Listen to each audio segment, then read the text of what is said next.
When I really knew it was getting late was when my hair started to grow back. Donna, that's when I knew. I said to my husband, I said, this is starting to get ridiculous because I had almost 2 inches of hair. And I thought, okay, now we're going into reverse. Donnell Horner wears a wig to cover her bald head. She says losing her hair was an outward sign the drugs she was taking for her cancer were doing their job. But after just one chemo treatment, her husband got a phone call from the doctor. When he said, Donnie, are you sitting down? I thought, oh, geez, what did the latest blood test show? And he said, oh, no, it's not the blood test. Her blood work's great. And I said, okay. He said, there's just not any more Taxol, one of the two meds in her drug cocktail. And I said, what do you mean there's no more? He said, there isn't any. Taxol, a staple in breast and ovarian cancer treatment, simply disappeared from the market. The Horners were told it should be available in a couple of weeks. And at that point, the chemo would resume. What it really does, Donna, it's game day for us. It's game day. We make a decision. We get second opinions. We decide on the course of action. It's first quarter. Off we go. I mean, we're ready to kill this and win. And it's like somebody calls this timeout, and you know how long the timeout's going to be.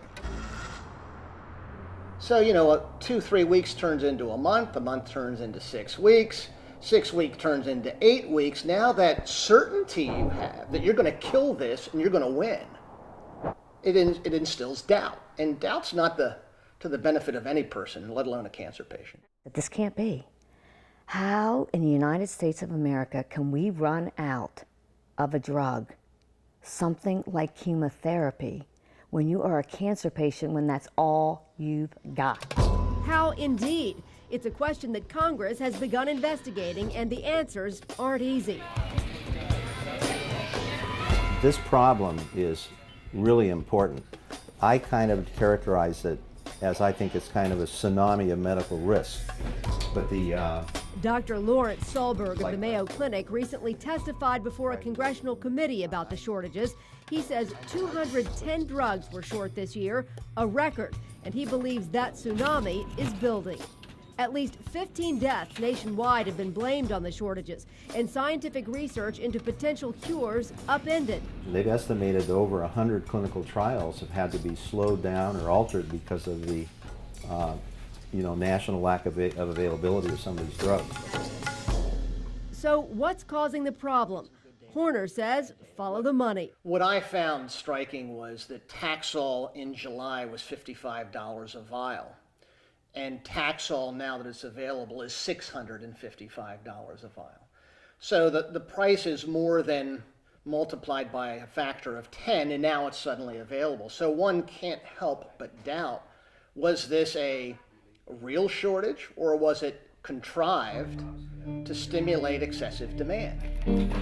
There's an entire market called the gray market, where pharmacies or pharmacy systems, if there are drug shortages, sometimes they can purchase drugs at significant markups. The average markup is 650%. That gray market consists of middlemen who see a shortage coming and buy up the drugs only to resell them at a higher profit. It's all perfectly legal, but is now the subject of a congressional investigation. Due to shortages, patients have not received the appropriate drugs. And it's only one part of a complex problem.